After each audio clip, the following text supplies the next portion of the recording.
This, 1858. Portrait looked joyful, until you saw what the slave was holding behind her back.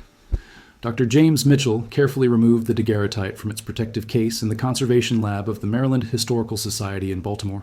At 61, with 4 decades of experience handling historical photographs, he still felt a thrill each time he examined a piece from before the Civil War. This particular daguerreotype had been donated by the estate of the Pemberton family, one of Maryland's oldest lineages. The image, dated July 1858, showed the Pemberton family gathered on the columned porch of their plantation house in Talbot County. Edward Pemberton stood at the center, his hand resting proprietarily on an ornate iron chair. His wife, Amelia, sat with their 3 children arranged around her, 2 daughters in elaborate hoop skirts and a son in a formal suit. The family radiated prosperity and confidence. But what caught James's attention was the woman standing at the left edge of the frame. She was a black woman, appearing to be in her 30s, wearing a simple dark dress with a white collar. Unlike many enslaved people forced to appear in family portraits, who typically stood rigid and expressionless, this woman seemed to be smiling, not broadly, but with what appeared to be genuine warmth. Her posture was upright, almost relaxed, and her face was turned slightly toward the family rather than directly at the camera. The positioning struck James as unusual. Most enslaved people in such photographs were positioned as clearly subordinate, standing far back, off to the extreme side, or in servant poses. But this woman stood almost as if she were part of the gathering, though still clearly separate. James' assistant, Monica Chen, approached with the estate documentation. "The donor's note says the family kept this daguerreotype in a place of honor for years," she said. "There's a mention that it was taken during a 4th of July celebration in 1858. James studied the image more closely. "A celebration of independence," he said quietly. "While they kept people enslaved." Monica nodded grimly. "The irony probably never occurred to them. Should I begin the digitization process?" "Yes," James said. "I want the highest resolution possible. Something about this image interests me, and I want to examine every detail." 3 days later, James sat in the digital imaging lab, watching as the daguerreotype appeared on the large monitor in extraordinary detail. The museum's new scanner could capture images at resolutions that revealed details invisible to the naked eye, preserving minute aspects of historical photographs for future study. Monica operated the software, slowly moving through different sections of the image. They documented the clothing styles, the architectural details of the porch, the types of plants visible in the background, all contextual information that helped authenticate and interpret the photograph. Then Monica reached the woman at the edge of the frame. As she increased the magnification on the woman's figure, James leaned forward. The smile he had noticed before became more complex under scrutiny. It didn't quite reach her eyes, which held something else. Watchfulness, perhaps. Or tension masked by careful composure. "Her hands," James said suddenly. "Where are her hands?" Monica adjusted the view. The woman's right hand was visible at her side, but her left arm appeared to be positioned behind her back, obscured by her body and the folds of her dress. "That's an odd posture," Monica observed, "especially for a formal photograph where everyone else has their hands visible and carefully positioned." James stood and moved closer to the screen. "Can you enhance the left side of her body, where the arm disappears?" Monica zoomed in on the area where the woman's left arm met her torso. The dress fabric created shadows and folds that initially appeared to be simply the natural draping of cloth. But as Monica adjusted the contrast and sharpened the image, something else emerged. A glint of metal. "Wait," James said, his pulse quickening. "What is that?" Monica enhanced the area further, adjusting the brightness and shadow levels. The glint resolved into a small curved piece of metal, barely visible in the fold of the dress at the woman's hip level. It appeared to be catching light from the same angle as the other metallic objects in the photograph. The iron chair, a piece of jewelry on Amelia Pemberton's dress. "It looks like a ring of some kind," Monica said slowly. "Like a key ring." James stared at the screen, his mind racing. She's holding keys behind her back. During the photograph session, while standing with the family, she's holding something hidden. They looked at each other, the implication hanging between them. "We need to find out who she was," James said. James spent the following week immersed in the Pemberton family papers, which had been donated to the Historical Society, along with the daguerreotype. What he found was a meticulous record of a plantation operation that had enslaved 43 people in 1858. The Pembertons had owned their Talbot County plantation since the 1780s, growing tobacco and wheat on over 800 acres. Edward Pemberton had inherited the property in 1852 and had continued the practices of his father and grandfather, maintaining detailed ledgers of the people he held in bondage. In the inventory books, James found her. Hannah, age 32, house servant, literate, forbidden, value $900. The notation literate, forbidden, made James pause. Maryland law prohibited teaching enslaved people to read and write, yet the Pembertons had documented that Hannah possessed this forbidden skill. He wondered if they had taught her themselves for household management purposes, or if she had learned in secret. Hannah appeared frequently in the household accounts. She managed the domestic staff, oversaw food preparation for the main house, and maintained the keys to various rooms and storage areas. The keys. Her position would have given her access to the household keys. James found something else in the papers. A series of increasingly harsh disciplinary measures instituted by Edward Pemberton in early 1858. A document dated March of that year announced new security procedures, including locked sleeping quarters for enslaved children who were separated from their parents at night to instill proper discipline and work habits. A letter from Amelia Pemberton to her sister, dated April 1858, mentioned the policy. Edward believes the children work more diligently when properly supervised. They are secured in the east cellar room each evening after their duties are completed. Some of the mothers have been quite distressed, but Edward insists it is necessary for maintaining order. James felt sick reading the casual description of children being locked away from their parents. He pulled up the daguerreotype on his computer, studying Hannah's face with new understanding. The photograph had been taken in July 1858, just months after this brutal policy had been implemented. Hannah would have heard those children crying for their mothers every night. To understand what Hannah might have been planning, James needed to understand the landscape of resistance in Maryland in 1858. He contacted Dr. Sarah Williams, a historian at Morgan State University who specialized in Maryland's Underground Railroad networks. Dr. Williams arrived at the Historical Society with maps and documents that revealed a sophisticated system of escape routes running through Maryland's eastern shore. Talbot County was complicated territory, she explained, spreading a map across the conference table. It was a slave state, but it bordered Delaware, which was also technically a slave state, but had a large free black population and active abolitionists. And it wasn't far from Pennsylvania. True freedom. She pointed to marks on the map indicating known safe houses and escape routes. The Choptank River was a major pathway. People would travel by water when possible, moving at night, following the river north toward Delaware and then into Pennsylvania. James showed her the daguerreotype and explained what they had found, the keys partially visible behind Hannah's back. Dr. Williams studied the image intently. The timing is significant, she said. July 1858 was a period of increased Underground Railroad activity in Maryland. The Dred Scott decision had come down the year before, ruling that black people had no rights, which had actually energized the abolitionist movement and prompted more escape attempts. There were several documented mass escapes from the eastern shore during this period. She pulled out a document, a letter from a Quaker abolitionist in Delaware dated August 1858. This mentions a group of children who arrived at a safe house near the Delaware-Pennsylvania border in late July. 5 children, all under age 12, traveling with an adult woman. The letter doesn't give names. It was too dangerous to document specifics. But it mentions the children had been kept in cruel confinement, and the woman who brought them had risked everything to save them. James felt his heart race. Late July 1858. That matches our time frame exactly. Dr. Williams nodded slowly. If Hannah was planning an escape with children from the Pemberton Plantation, she would have needed keys. Keys to wherever they were locked at night, keys to storage rooms where she could gather supplies, possibly keys to the stable if she was planning to take horses initially, and she would have needed to choose her moment carefully, James added. A time when the family was distracted, when their guard was down. They both looked at the daguerreotype. The Pemberton family, celebrating Independence Day, posing for an expensive photograph, completely unaware that the woman standing with them was holding the keys that would unlock their captive's freedom. James needed to identify the children who had been locked in the Pemberton cellar. He returned to the plantation records, this time focusing on the inventory of enslaved children in 1858. He found 5 children under age 12 who were listed as house and field apprentices. Moses, age 11, Sarah, age 9, Eliza, age 8, Samuel, age 7, and Grace, age 5. The records indicated they were the children of 4 different women enslaved on the plantation. Moses and Sarah were siblings. The others had different mothers. In the account books, James found the entries related to the cellar room where they were locked. Purchase of additional locks and chains for East Cellar, $8. 50, dated March 1858. The image of children being chained in a cellar made James physically ill. He found scattered references to the children's mothers in the records. In April 1858, a woman named Ruth, Moses, and Sarah's mother, had been whipped for insubordination and attempting to access secured areas. In May, another woman named Dinah, Samuel's mother, had been sold to a plantation in Virginia, separated from her son, possibly as punishment for protesting his confinement. A letter from the plantation overseer to Edward Pemberton, dated June 1858, mentioned continued difficulties with the negresses regarding the children's sleeping arrangements. Hannah has been delegated to manage their evening meals and preparation for confinement, as the mothers proved too emotional for the task.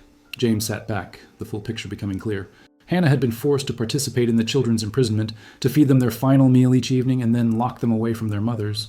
She would have heard their cries, seen their fear, witnessed the anguish of mothers like Ruth who fought to reach their babies, and she had decided to do something about it. James found one more critical document, A schedule of the Pemberton family's social calendar for July 1858. The 4th of July celebration was noted, with details about invited guests, planned activities, and the photography session. The celebration was expected to last late into the evening, with dinner and fireworks planned. The perfect distraction. The house would be full of visitors, the family occupied with guests, the overseers likely participating in the celebration. Hannah would have had hours when the plantation's normal surveillance was relaxed. She had chosen her moment carefully.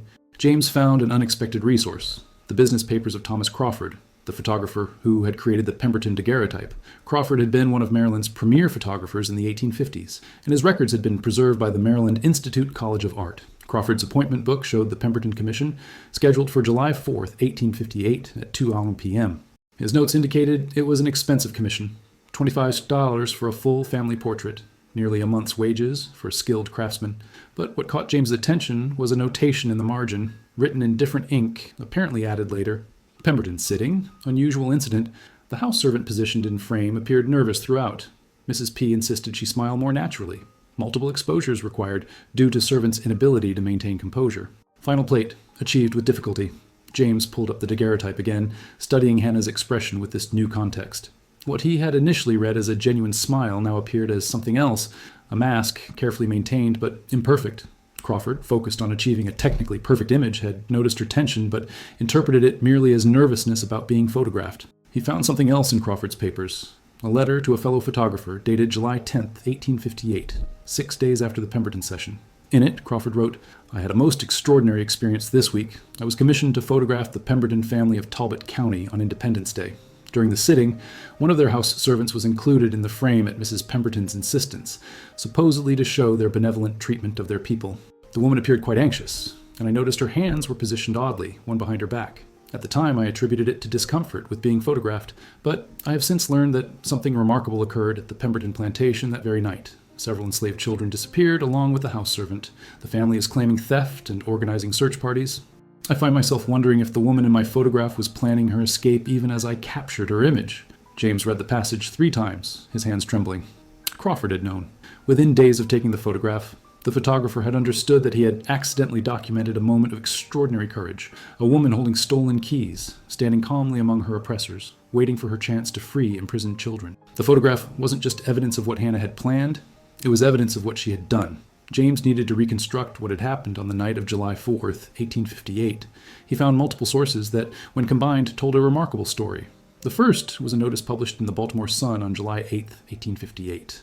Runaway. 5 Negro children and 1 Negro woman absconded from the Talbot County plantation of Edward Pemberton on the night of July 4th. The woman, named Hannah, age 32, is literate and considered dangerous. The children range in age from 5 to 11 years.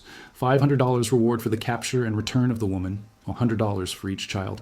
It is believed they are headed north and may be aided by abolitionists. The second was a letter from Edward Pemberton to the county sheriff, dated July 6, 1858, found in the county archives. Pemberton described discovering the escape. The theft was discovered at dawn on July 5th, when the children's morning duties were not performed. Investigation revealed that the east cellar lock had been opened with a key. Hannah, who held the household keys by virtue of her position, has absconded with the keys and the children. I believe this was planned in advance and that she may have had assistance from criminal abolitionists. The children's mothers claim ignorance, but I suspect conspiracy. James noted the phrase, "The children's mothers claim ignorance." He wondered if Ruth and the other mothers had known what Hannah was planning, if they had made the agonizing choice to let their children go with Hannah rather than remain imprisoned. The third source was the most detailed, a report from a slave patrol that had tracked the escapees for 2 days. The patrol's log, found in county records, described finding evidence of the group's path. Followed tracks from Pemberton property to the Chop Tank River. Found evidence of a boat taken from the landing. Pursued downriver but lost trail near Caroline County border. Suspect assistance from Negro watermen or white abolitionists in the area. Dr. Williams had provided the final piece. The letter from the Quaker abolitionist describing the arrival of 5 children and a woman at a Delaware safe house in late July. James now felt confident these were the same children. Hannah had waited until the household was distracted by the Independence Day celebration. She had used her position and the keys she had stolen, the keys visible in the photograph taken that very afternoon, to unlock the cellar. She had gathered the 5 children, likely with supplies she had secretly prepared, and led them through the darkness to the river. She had found or stolen a boat and navigated downriver, evading patrols until reaching help. She had succeeded. The most difficult part of James's research was discovering what had happened to Hannah after the escape. Using the network of historians and genealogists specializing in Underground Railroad history, he began to piece together her trail. The Quaker letter that mentioned the group's arrival in Delaware also included a detail James had initially missed. The woman who brought the children was in poor condition, suffering from exposure and exhaustion. She was treated by our physician and remained with us for some days while arrangements were made for the children's further passage north. James found a corresponding entry in the records of the Philadelphia Vigilance Committee, an organization that assisted freedom seekers. An entry dated August 15, 1858 noted, "Received 5 children from Eastern Shore, transported from Delaware Station. Children in good health, despite ordeal. Arrangements made for placement with free-colored families in Philadelphia and New York. Adult woman who accompanied them declined to continue north, stating intention to return south." James stared at that final sentence. Return south? After successfully escaping, after risking everything to bring the children to freedom, Hannah had chosen to go back. He found the answer in another Vigilance Committee document, a letter from one of the committee members. "We attempted to dissuade the woman Hannah from her intention to return to Maryland. She explained that she had a daughter, age 14, who remained enslaved at the Pemberton Plantation. She had been unable to bring the girl during the escape with the younger children, as the girl was confined in a different location at night. Hannah insisted she must return to save her daughter, despite our warnings that the Pembertons would be watching for her return and that she would face severe punishment if caught." James felt his chest tighten. Hannah had had a daughter. In all the Pemberton records he had studied, he had never seen mention of Hannah having a child. He returned to the plantation inventory and searched more carefully. There, in a section he had initially overlooked, he found her. Nellie, age 14, house servant, daughter of Hannah, value $750. Hannah had saved 5 children but had to leave her own daughter behind, and she had gone back for her. James knew he needed to find out what had happened when Hannah returned for her daughter. He contacted colleagues at archives throughout Maryland and the surrounding states, searching for any record of Hannah's capture or further escape. For weeks, he found nothing. Then, a researcher at the Delaware Historical Society sent him a document she had found in a collection of Quaker correspondence, a letter dated October 1858 from a Delaware abolitionist to a colleague in Philadelphia. The letter was brief, but extraordinary. "I write to inform you of a remarkable occurrence. In September, the woman Hannah, who brought the 5 children from Talbot County in July, did indeed return to Maryland, as she had stated she would. We received word this week that she successfully retrieved her daughter, and both have now arrived safely in Pennsylvania. The details of how she managed this feat are unclear, but sources suggest she had assistance from both free-colored people and sympathetic whites in Maryland. The Pembertons apparently never suspected she would return, and security had been relaxed. Both mother and daughter are in good health and are being assisted with establishing themselves in freedom." James sat back, overwhelmed with emotion. Hannah had done it. She had saved 5 children, traveled hundreds of dangerous miles, returned to the place of her enslavement, retrieved her daughter, and escaped again. All of this after years of bondage, after being forced to participate in the imprisonment of children, after enduring whatever trauma and abuse the Pemberton household had inflicted on her. Working with genealogist Marcus Green, who specialized in tracing formerly enslaved people's lives after emancipation, James found more of Hannah's story. She had settled with her daughter Nellie in Philadelphia, where records showed both women working as seamstresses.